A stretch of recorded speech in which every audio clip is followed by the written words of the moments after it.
మన తొలి వెలుగు ప్రేక్షకులు అందరికీ నమస్తే. ఇక చూడు వచ్చిడు మాకు ఎక్కేయాల పేపర్లా. బా సాండ్రోలా నేను చూడక పేపర్లా ఎందుకో కేసీఆర్ ఫోటో చూస్తే బల సంతోషం అవుతుంది. నేను జావను నా కొడుక, మరి ఓళ్ళు జామన్నారు పడైపోను. అవతలని సాగు కోరుకుంటాడు నిజంగానే మంచి ఎట్ అవుతాడు. ఓళ్ళు జామన్నారా నిన్ను? పొద్దున్న లేస్తే కేసీఆర్ చావాలని అంటారా? ఈ విధవలు చావాలని పదే పదే అంటే కేసీఆర్ చస్తాడా? నువ్వేం చేస్తావు చెప్పు.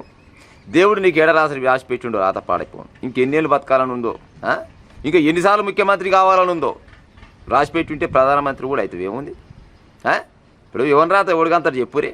నువ్వు చావాలంటే చస్తావా, బతకాలంటే భక్తులు వచ్చిన ఇక అది మన రాత. ఇంకా ఇక్కడి దరిద్రం పోయేదాకా పని చేస్తూనే ఉంటా. అమ్మర కొడుక ఇది పెద్ద మాటల్లా. ఇక్కడ దరిద్రం పోయేదాకా పని చేస్తాడంట.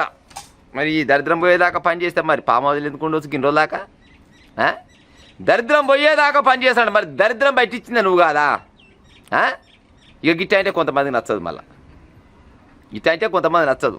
అంటే ఏమనుకుంటారంటే రేవంత్ రెడ్డి ఏమన్నా వీళ్ళకు జీతం ఇస్తున్నాం అనుకుంటారు. రేవంత్ రెడ్డి పని కూడా చెప్తాం ఇంకో వీడియోలో, కానీ ఎమ్మడే అది కూడా చెప్తా. కానీ ఆయన ముచ్చట ఆయనకే, ఈయన ముచ్చట ఈయనకే.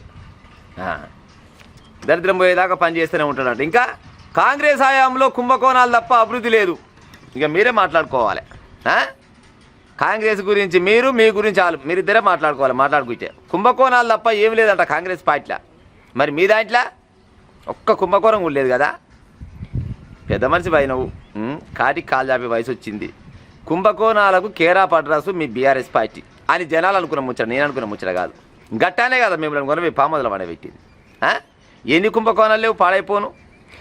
ఏ శాఖలో చూసిన అవినీతి. ఒక్కొక్క అధికారి కాళేశ్వరం మీద అందులో పనిచేసే ఒక మేస్త్రీలు తప్ప ఆ పైన ఉన్న వాళ్ళంతా ఎవరి దాంట్లో ఏలు పెట్టినా కానీ 100 కోట్లు, 200 కోట్లు, 300 కోట్లు, ఇట్టే కోట్ల ముచ్చటే, మామూలు ముచ్చట్లేదు.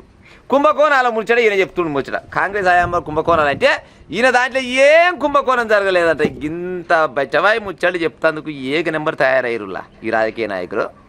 కుంభకోణాలకు కాంగ్రెస్ పార్టీ కేరా పటర్స్. కాంగ్రెస్ పార్టీ కేరా పటర్స్ కావచ్చు, నేను కాదనను. కానీ మరి మీ సక్కదనం ఏముంది?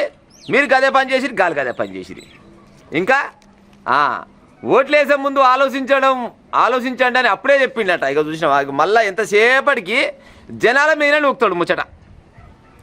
ఓట్లేసే ముందర ఆలోచించాలని ఆయననే చెప్పిండట. అంటే అర్థమైంది, జనాలు మీరు కాంగ్రెస్ పార్టీకి ఓట్లేసి మీరే తప్పు చేసిరు, నేనేం తప్పు చేయలే. నేను చేయాల్సిన పని చేసినా కానీ కాంగ్రెస్ వాళ్ళని గెలిపించుకొని మీరే తప్పు చేసిరు అంటాడు. మరి కాంగ్రెస్ వాళ్ళని గెలిపించుకోవడానికి నిన్ను ఒడగొట్టడానికి కారణం ఎవరు కావచ్చు? బీజేపీ వాళ్ళు కావచ్చునా, లేకపోతే కాంగ్రెస్ వాళ్ళు కావచ్చునా? నీ చక్కదానం బాగలేదని ఒక్కసారన్న అవకాశం ఇద్దాం, తెలంగాణ రాష్ట్రాన్ని ఇచ్చిన సోనియమ్మ ఇచ్చిందని నువ్వే అన్నావు కదా ఆయల్లా. ఒక్కసారి అధికారం ఇచ్చి చూద్దామని కాంగ్రెస్ పార్టీకి చేతికి అధికారం ఇచ్చిరు. ఇప్పుడేమంటాడంటే మీకు ఆయలనే చెప్పినా మీరు వినరైతిరి, నేనేదో పొరపాటు చేసినా నాది చిన్న మిస్టేక్ అయిందని పొరపాటును కూడా ఒప్పుకోడులా. ఎందుకు ఒప్పుకుంటాడు? దొర ఒప్పుకుంటాడు వీళ్ళందరి దగ్గర. ఈ సబ్బండ వర్గాలకి ఈయన పెద్ద దొర. మరి వీళ్ళ ముందర మరి ఈయన ఎప్పుడు 36 తులాల కిరీటం పెట్టుకొని తిరుగుతాడు. ఆ కిరీటం ఉసి కింద పడదు. అందుకోసమనే తప్పు నాదని ఎప్పుడు ఒప్పుకోడు, పొరపాటున కూడా ఒప్పుకోడు. ఇప్పటికేమంటున్నాయంటే మీదే తప్పు, జనాలది మీదే తప్పు, మీరు చేసుకొని నన్నంటారేమే అన్న కాడికి వచ్చింది ముచ్చట. సాయి సంసారే కానీ ముత్తిని పట్టుకరారా ముక్కు పోదామన్నాడు గిసుంటుడే. ఇంకా భూముల ధరలు అప్పుడు ఎలా ఉండేవి, ఇప్పుడు ఎలా ఉన్నాయి? భూముల ధరలు వాస్తవానికి నువ్వు ఉన్నప్పుడు ఎవడన్నా పేదోడు ఏమన్నా గట్టిన ఒక 5 లక్షలు 10 లక్షలు కష్టపడి సంపాదించుకొని ఏమన్నా ప్లాట్ కొందామంటే రాకపోయేది సార్. ఇదైతే పక్క. ప్లాట్ కొందామంటే రాకపోయేది. ఇంకా గట్టినే ఎకరం భూమి 2 ఎకరాలకు కొందాం అనుకోవాలంటే 2-3 కోట్ల రూపాయలు అయ్యేది. ఇక అందులో లాభపడ్డోళ్ళు ఉన్నారు, నష్టపడ్డోళ్ళు ఉన్నారు. భూముల విషయంలో ధర ఎక్కువ వచ్చిన అంటే అమ్ముకొని బతుకురని చెప్పినాం అంతేగాని కొనుక్కొని బతకని చెప్పలే. నువ్వు అధికారంలో ఉన్నంత కాలం అమ్ముకున్న వాళ్ళు ఎక్కువ కానీ కొనుక్కున్న వాళ్ళు చాలా తక్కువ. కొనుక్కున్న వాళ్ళు అంటే పెద్ద ఇసొంటి వాళ్ళే, డబ్బు గల్లోనే కొనుక్కున్నారు. డబ్బు లేని వాడు కొనుక్కున్నారులా. కేసీఆర్ 10 సంవత్సరాలు వెళ్ళిన దాంట్లో ఉన్న భూములను అమ్ముకున్న వాళ్ళే ఉన్నారు కానీ కొనుక్కున్న వాళ్ళు పేదోళ్ళ దాంట్లో ఒక్కరు ఉన్నారా చెప్పురి. ఇక భూముల ధర అంటే పెరగడం తగ్గడం అయితే అది నీకెరక, ఆయనకెరక. ఇంతకంటే ఎక్కువ అయితే నాకు తెలియదు. ఎందుకంటే నేను చూసినా కాబట్టి సారా వరకు కేసీఆర్ అధికారంలో ఉన్నంత రోజులు భూములకు మాత్రం బ్రహ్మాండమైన రేటు ఉంది. ఏ ఒక్క పేదోడు కూడా ఎకరం భూమి కొనుక్కున్న దాఖలాలు లేవు. అమ్ముకున్నోళ్ళు లక్షల మంది ఉన్నారు. ఇంకా రైతు బంధుకు రామ్ రామ్, దళిత బంధుకు జై భీమ్. మళ్ళీ జై భీమ్ పేరు ఎందుకు గుర్తొచ్చిందో మరి సార్కు? అంటే రైతు బంధుకు రామ్ రామ్, దళిత బంధుకు జై భీమ్. దళిత బంధుకు వాడికి వస్తారా కదా, జై భీమ్ అనగానే సలహపడుతున్నట్టు ఈ దళితులంతా అన్నట్టు చెప్పిండు ముచ్చట. మాటకారి కదా, బాగానే వస్తాయి మాటలు. మూసీ వెంట గరీబోళ్లను ఏడిపిస్తున్నారు. బీఆర్ఎస్ అధికారంలో రాగానే హైడ్రాని ఎత్తేస్తావు. ఇంకా ముచ్చట ఇంకా బాగుంది. హైడ్రాని ఎత్తేస్తారంట. అక్కడక్కడనేమో బాగుందంటాడు, మళ్ళీ ఇవాళనేమో హైడ్రాని ఎత్తేస్తారంటాడు. అయితే మరి హైడ్రాని ఎత్తేస్తే మళ్ళీ ఈయనకు చాలా ఫాయిదా ఉంటుంది. ఎందుకంటే ఆ కబ్జాలు పెట్టించిన భూములు మొత్తం వీలే కదా. ఈయన హయాంలోనే ఇప్పుడు హైడ్రా కూల్చేస్తున్న భూములు ఎవరి హయాంలో కబ్జా పెట్టినాయి కావచ్చు ప్రజలారు ఒకసారి ఆలోచించురి. హైడ్రా కూల్చేస్తున్న భూములు మొత్తం ఈయన హయాంలో కబ్జా పెట్టిన భూములే. ఈయన హయాంలో వెంచర్లు వేసినాయే. ఈయన హయాంలోనే పెద్ద పెద్ద బిల్డింగుల మీద బిల్డింగులు, 7 అంతస్తుల బిల్డింగులు కట్టినాయి మొత్తం ఓళ్ళు అంటే ఈయన హయాంలోనే. అవన్నీ పురంబోకు భూములు, లావైన పట్ట భూములు, గవర్నమెంట్ భూములు కాబట్టి అవిటంటే హైడ్రాని ఎత్తేస్తానని చెప్తున్నాడు. మరి ఎత్తేసి ఈయన అధికారంలోకి వచ్చిన లెక్క అది. కానీ ప్రస్తుతానికి అయితే ఈయన అధికారంలోకి రాగానే హైడ్రాని ఫస్టే దాని మీద సంతకం పెడుతూనే ఉంటాడంట, రప్పున పెడతాడంట. జగిత్యాల సభలో కేసీఆర్, బీఆర్ఎస్లో చేరిన జీవన్ రెడ్డి. రాష్ట్రానికి పట్టిన చనిపోవడానికే కేసీఆర్తో కలిసి జీవన్ రెడ్డి. ఇక జీవన్ రెడ్డి ముచ్చట చెప్తే ఇంకా ఈ కారణం తప్ప ముచ్చట ఉంటుంది. కానీ రాష్ట్రానికి పట్టిన శని కేసీఆర్, రేవంత్ రెడ్డి అని అంటుండే జీవన్ రెడ్డి. మరి భారతదేశానికి రాష్ట్రానికి పట్టిన శని మొత్తం కేసీఆర్ అన్నాడు జీవన్ రెడ్డి ఒకప్పుడు. అనలేదులా? అన్నడా అనలేదా? మరి ఇవాళ మరి కేసీఆర్ ఏమో బెల్లవెట్ అయిపోయా, రేవంత్ రెడ్డి ఏమో అల్లవెట్ అయిపోయా. అయితే నీ పార్టీలో ఉంటేనేమో మంచిగా, ఇంకో పార్టీకి నువ్వు పోయేసరికల్లా అసలు అక్కడిది ఇక్కడ, ఇక్కడిది అక్కడ. కాళేశ్వరం ప్రాజెక్టు మీద కేసీఆర్ అంతా బట్టవాయి లేడు, లంగా దొంగ బట్టవాయి అని అనలే జీవన్ రెడ్డి, అన్నడా అనలేదా? మరి ఇవాళ మంచోడెట్ అయిపోయిండు. ఇదే కేసీఆర్ మీద అదే జీవన్ రెడ్డి ఎంపీగా పోటీ చేసిండు కదా. చేసిండా చేయలేదా? చేస్తే కేసీఆర్ గెలిచిండు. ఎంపీగా పోటీ చేసినాడు. ఎన్ని మాటలు అంటే అన్ని మాటలు అన్నాడు.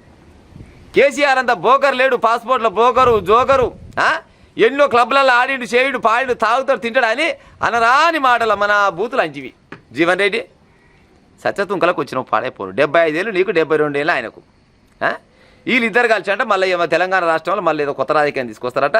మళ్ళీ కేసీఆర్ రావాలి, రేవంత్ రెడ్డి పోవాలి. సరే రేవంత్ రెడ్డి పోయినా మాకు నష్టం లేదు, కేసీఆర్ వచ్చినా మాకు నష్టం లేదు. కానీ నువ్వు ఇదే కేసీఆర్ని పట్టుకొని ఎన్ని మాటలు అంటే అన్ని మాటలు అన్నావు. మరి ఎక్కడ పోయా ముచ్చట్లయింది?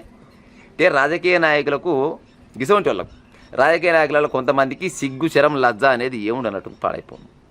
అప్పటి మందమే జనాలు ఆలోచిస్తారు. జనాలు ఆలోచిస్తారు. 14 సార్లు ఇచ్చింది కాంగ్రెస్ పార్టీ నీకు. 14 సార్లు అవకాశం ఇచ్చింది నీకు తప్ప ఈ భారతదేశం మొత్తంలో ఎవరికన్నా గిన్నిసార్లు అవకాశం ఇవ్వచ్చునా? ఒక పార్టీ గిన్నిసార్లు అధికారం అవకాశం ఇవ్వచ్చునా? 3 సార్లు ఎంపీగా చేస్తేవి, 5 సార్లు ఎమ్మెల్యేగా చేస్తేవి, ఎమ్మెల్సీగా చేస్తేవి, గెలిస్తేవి, ఓడిపోయినా కూడా పదవులు ఇచ్చే కాంగ్రెస్ పార్టీ ఇచ్చిందా ఇయ్యలేదా? వాస్తవం మాట్లాడుకోవాలి, అబద్ధం మాట్లాడుకోవాలి. మరి ఇంకేం చేయవలసిందే? ఇవాళ ఏమంటాడంటే కేసీఆర్ అంటుండు, జీవన్ రెడ్డి అన్న నీకు రానున్న రోజులల్లా మంచి ఆయమన్న పదవులు ఇస్తానన్నాడు. ఆయమన్న పదవులు ఇస్తారట. ఇక చెప్పిన అన్నీ అమలు పరిచిండు. కానీ ఈ జీవన్ రెడ్డిని ఒకరిని ఈయనంట ఏదో చేసుకొస్తారట ముచ్చట. ఏడికి వస్తే ఆడికి గ్రౌండ్ మొత్తం గ్రౌండ్ నిండడం పెద్ద సమస్య కాదు ఈ కాలంలో. ఇవాళ ఈయన ఈడ మీటింగ్ పెట్టిండు, ఇంకొక ఆయన ఆడ మీటింగ్ పెట్టిండు. ఆయనకు మంది నిన్నారు, ఈయనకు మంది నిన్నారు. వీళ్ళిద్దరి మధ్యలో కేపాలు కూడా ఏదైనా పార్టీ పెడితే, ఏదైనా మీటింగ్ పెడితే ఆయన కూడా 4 పైసలు నాయి కావాలనుకొని పారేస్తే బొచ్చడి మంది పోదురా చెప్పుది. 500 రూపాయల కంటే డీసీఎం ఎక్కిరి. ఏముంది? 500 రూపాయలు ఇస్తే డీసీఎం ఎక్కిరి, పులిహోర ప్యాకెటో, బిర్యానీ ప్యాకెటో, బీరోకి ఇస్తే జైల్లో పెట్టుకుని పోయి ఆడు ఏమన్నా చెప్పుకొని ఆడు వరితోనే ఉంటాడు. సాత్రం ఉంటుంది కదా, వరి ఆడేపోతాడు, బనక తిని నేనే పోతాను. ఆ మైకులు చెప్తూనే ఉంటాడు. వీళ్ళకే ఉంటుంది. ఏమైనా అంటే ఏదో మీటింగ్ అయితే పోయినా వచ్చిన 500 కూలి పడ్డది అనుకుంటోళ్ళు 170% మంది ఉన్నారు. ఒక 30% మంది అంటే వాస్తవానికి అభిమానంతో పోతారు. అది ఏ పార్టీలో అయినా పోతారు. గ్రౌండ్ మొత్తం వేడి కారి కిక్కిరిసిపోయింది. ఇంతమంది పబ్లిక్ వచ్చిరు. మీరంతా పొరపాటు చేసిరు, నన్ను ఒడగొట్టి పొరపాటు చేసినట్టుండు. కానీ నేను కొన్ని పొరపాట్లు చేసినని ఏనాడు చెప్పడుల్లా, పొరపాటున కూడా చెప్పడు. ఎందుకంటే దొర ఆ 36 తులాల కిరీటం మూసి ఏడ కింద పడుతుందో అని ఎంతసేపటికి ఆయన మాటని వెనకేసుకొస్తూనే ఉంటాడు. గిసవంటి ముచ్చడి చెప్పుకుంటా తెలంగాణ రాష్ట్రంలో మళ్ళా వస్తా నేను. మరి మళ్ళా నువ్వే రావాలని ఏముంది? మరి ఇంకో కొత్త పార్టీ వస్తామా? ఏమా ఈయన ఎంతోమందికి నేను న్యాయం చేసిన అంటే ఒక 2-3 పేరు చెప్పే ప్రయత్నం చేస్తా. 2-3 ఎందుకు కానీ సరే ఒక్కరి పేరు చెప్తే నువ్వు 12 మంది ముచ్చటెందుకు కానీ ఈటల రాజన్న పని ఏం చేసినావు? ఈ తెలంగాణ రాష్ట్రంలో నెంబర్ 3గా పేరు పొందిండు ఆయన. ఈటల రాజన్నకి ఎంత పెద్ద అవమానం చేసినావు? ఉద్యమకారుడే కదా. తెలంగాణ రాష్ట్రంలో తెలంగాణ రాష్ట్ర సాధనలో ఆయన వంతు గచ్చిన పని చేసిండు కదా. ఏం చేసినావు మరి ఈటల రాజన్నని? చేయలేదా? అట్ట ఎంతమంది లేరు? చాలా మందికి తెడు చూపిస్తేవి. ఇవాళ ఏమంటామంటే ఇక జీవన్ రెడ్డికి తీసుకొచ్చిన ఈ జీవన్ రెడ్డిని నేను మంచిగా పెంపొంది చేస్తా, ఫాయిదా చేస్తా. ఇక వయసు పిల్లగాడు ఆయన, ఈయన వయసు పిల్లగాడు, వీళ్ళిద్దరు కలిసి మళ్ళీ రాష్ట్రాన్ని మొత్తం మళ్ళీ సస్యశావలం చేస్తారట. మీరు సస్యశావలం చేస్తే 10 ఏళ్ళు మీకు అధికారం చేతికిస్తే మీరు సస్యశావలం చేస్తే ఇవాళ ఈ పరిస్థితి ఏర్పడునా? రేవంత్ రెడ్డి అధికారంలోకి వచ్చునా? అయినాయి కానీ మీకు నచ్చిన రకంగా చేస్తే పనులు మీకు నచ్చిన రకంగా చేసుకొని ఇవాళ పార్టీ జరంతా అధికారం దూరం అయ్యేసరికల్లా ఏడాదికి ఒకసారి అవుపడతావు. ఏడాదికి ఒకసారి అవుపడతావు. ఆ తర్వాత మళ్ళీ పత్త లేకుండా పోతావు. నిన్న అవుపడ్డావు మళ్ళీ ఎన్ని రోజులకు అవుపడతాడు. నిన్న అవుపడ్డాడు మళ్ళీ ఎన్ని రోజులకు అవుపడతావు. రోజు అవుపడే ఉపాయం చేస్తారు. నిన్నేదో అనాలనే ఉద్దేశం కాదు.